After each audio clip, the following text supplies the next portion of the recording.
Vamos ler a palavra de Deus no livro de Neemias, capítulo 4, versículo 19 e o 20. Neemias 4, versículo 19 e 20. E nós vamos meditar um pouco nesse texto a propósito do aniversário da nossa igreja.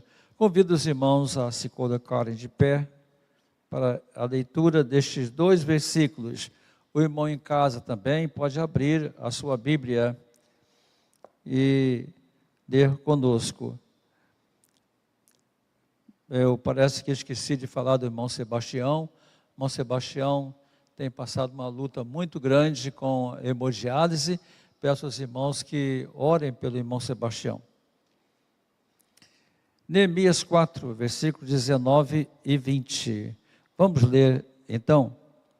Diz assim: então eu disse aos nobres, Neemias falando para os nobres, aos oficiais e ao povo: a obra é grande e nós estamos muito separados uns dos outros ao longo do muro. Assim, quando vocês ouvirem tocar a trombeta, devem correr depressa para onde eu estou, e Deus lutará por nós. Amém. Queiram sentar-se, irmãos. Ajuntai-vos, porque é grande a obra. Ajuntai-vos, porque a obra do Senhor é tremenda, é imensa. A obra do Senhor é maior do que o pastor, é maior do que todos os líderes denominacionais. Em Mateus 9:37, Jesus disse: a seara é grande e poucos são os trabalhadores. São milhões de pessoas sem Cristo, milhões de pessoas sem salvação. Há uma invasão também de seitas diabólicas que ensinam tudo contra a palavra de Deus. Pessoas que são excluídas das suas famílias, que estão andando por aí sem qualquer destino. O pecado está crescendo em toda parte. O diabo tem trabalhado muito. Eu acho que ele não tira férias e ainda está fazendo hora extra. Cada dia são mais e mais novos pecados planejados no escritório do inferno. O mundo gasta trilhões de dólares por ano por causa do pecado.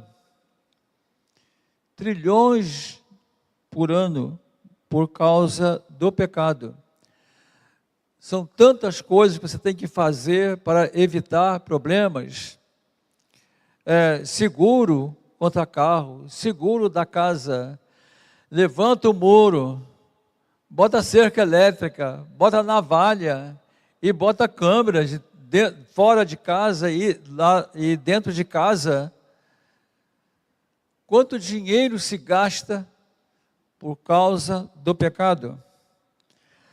Há também neste mundo a apresentação, a atuação firme de um Cristo genérico. Um Cristo incompetente. A pessoa diz: eu amo Jesus, a minha fé está firme, mas na verdade não está. Ela está confiando num remédio fraco, num Cristo incompetente. O Cristo genérico não muda o caráter da pessoa. O Cristo genérico não faz milagres no coração, não faz milagres no nosso sentimento. O Cristo genérico não muda o caráter da pessoa. Ele não mexe com o comportamento. Ele ajuda a pessoa a sentir-se bem fazendo coisas erradas. Há muitas pessoas procurando especialistas, conselheiros e tantas pessoas que possam ajudá-las a se sentirem bem, fazendo coisas erradas. Precisamos estar juntos, em espírito e em verdade, porque está na hora da colheita. Está na hora da colheita. Conta-se que uma empresa de sapatos mandou um representante para um certo país na África, e ele mandou um telegrama. Aqui não dá para vender sapatos, porque as pessoas só andam sem sapato. Então ele voltou. A empresa mandou um outro representante. O representante mandou um telegrama: mande uma carreta de sapatos, porque aqui ninguém usa sapatos, ninguém tem sapatos. É questão de visão.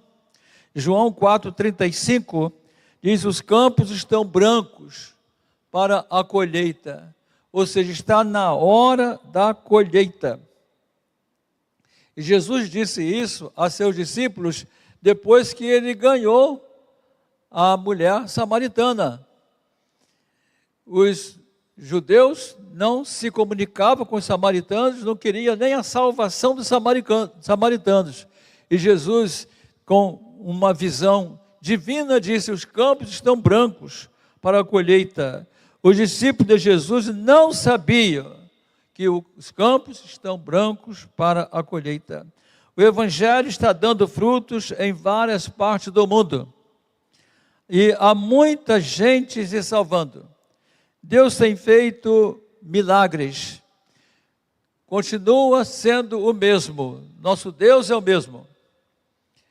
Um pastor de uma igreja de 1000 membros no interior da Argélia disse que havia um problema de enfermidade numa família não crente. E alguém dessa família clamou pelo nome de Jesus.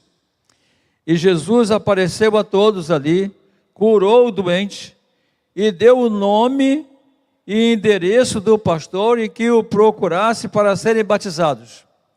E o pastor batizou 23 pessoas dessa mesma família às 3 horas da madrugada, porque a vizinhança não podia saber que eles estavam se convertendo.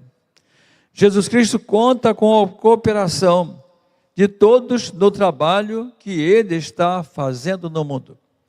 Um dos melhores discipulados que eu conheço é o Conhecendo Deus e Fazendo a Sua Vontade. Numa dessas lições, o autor diz que nós precisamos nos juntar ao trabalho que Deus está fazendo. Não tem que inventar moda. Nós precisamos nos juntar ao trabalho que o Senhor Deus está fazendo. William Carey foi o primeiro missionário inglês na Índia. Ele disse: devemos programar o máximo para Deus. Devemos fazer o máximo para Deus e deixar os resultados com Deus. Muitas das vezes nós invertemos as coisas, nós queremos resultados. Então, por causa dos resultados que nós queremos, nós fazemos uma série de malabarismos.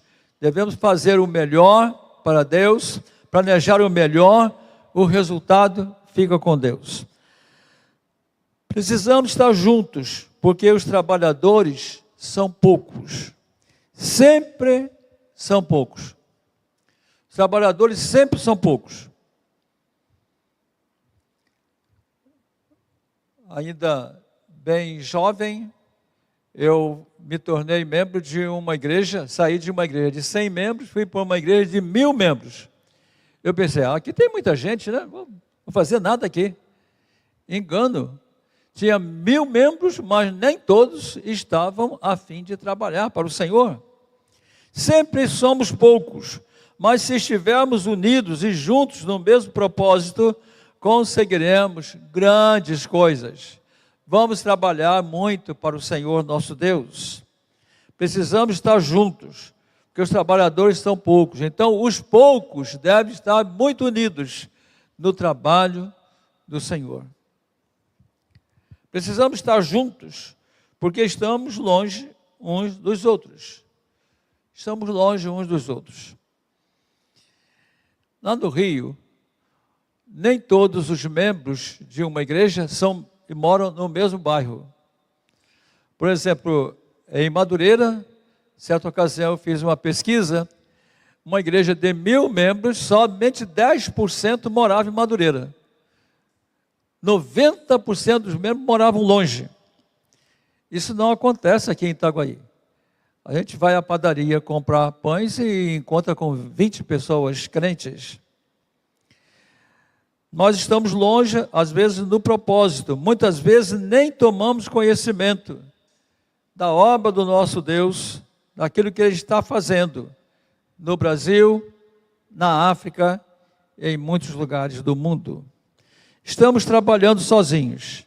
Precisamos trabalhar juntos. Nada pode dividir a igreja do Senhor. Nada pode fracassar o trabalho de Deus. Precisamos pensar em fazer o melhor para Deus.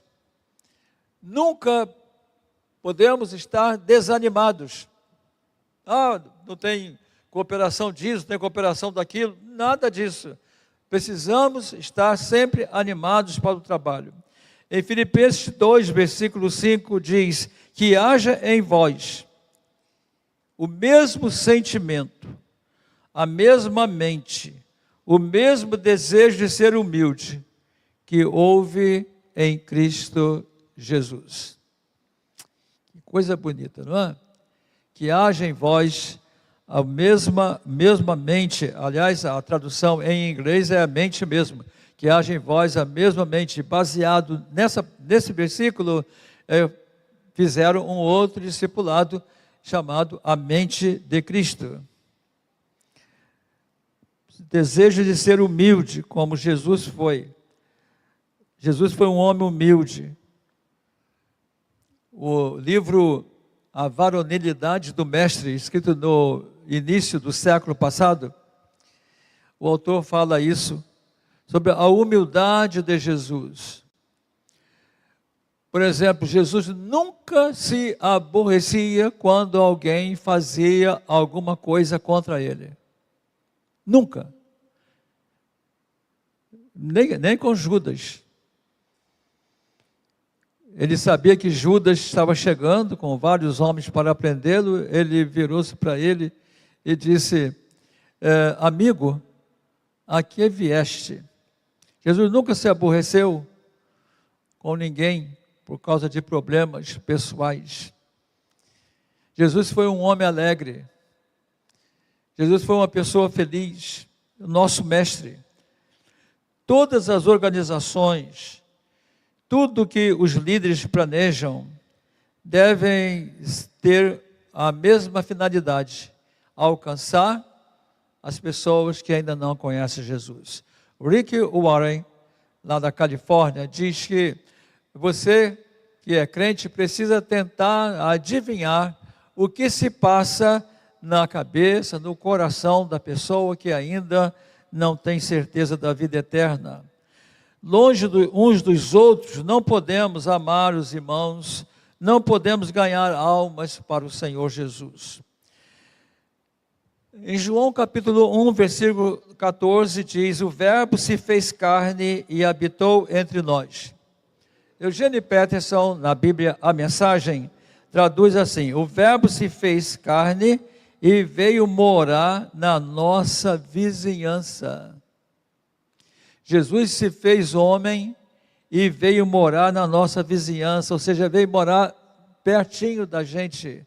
Ele não está longe do irmão, não está longe do crente. Precisamos estar juntos e na presença do Senhor Jesus. Mateus 28, versículo 20, temos mais uma promessa de Jesus: eu estou convosco todos os dias. Algumas versões bíblicas traduzem: eu estarei convosco. Não é certo. eu estou convosco todos os dias. É tão interessante, irmãos, o olhar de Jesus.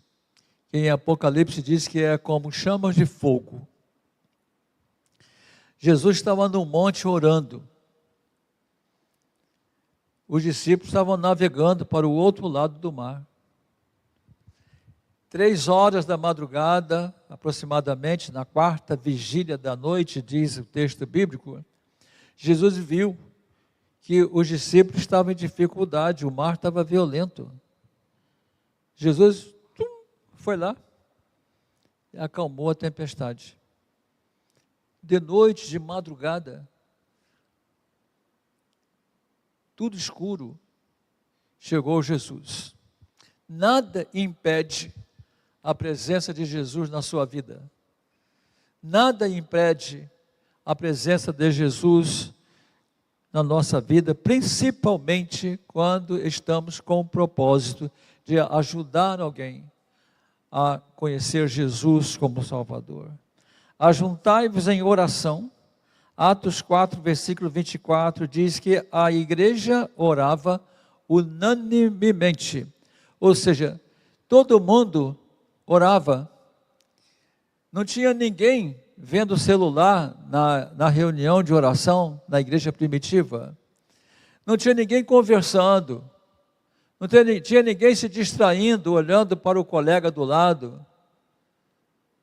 Todo mundo orando, falando com Deus a mesma coisa. Em Atos 12, versículo 5, é tão interessante Atos 12, porque diz que Pedro estava preso. Estava preso durante a noite para ser morto no dia seguinte. Mas o versículo 5 diz: Pedro estava preso, mas a igreja orava. Pedro estava preso, mas a igreja orava. Há um problema? Vamos orar. Mas aí você pensa, mas como Deus vai resolver isso? William Hendricks diz que a palavra como é uma palavra, muitas das vezes, pecaminosa. Nós não temos que saber com antecedência como Deus vai resolver. Mas devemos entregar o problema em suas mãos. Em 2 Crônicas, capítulo 20, versículo 12, o rei Josafá estava passando uma dificuldade muito grande por causa da invasão do exército da Síria. E ele, nessa oração, ele diz: Senhor, nós não temos como enfrentar o inimigo, mas os nossos olhos estão fitos em Ti. Olha, e Deus deu vitória. Os nossos olhos estão fitos em Ti. John Stott diz: Jesus, nosso Senhor, nos convoca a abraçar a santidade, a humildade, a simplicidade e o contentamento. Oh, que coisa maravilhosa. Vou ler de novo. Jesus, nosso Senhor, nos convoca a abraçar a santidade.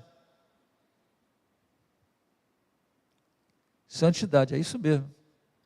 A humildade, a simplicidade e o contentamento, a alegria íntima.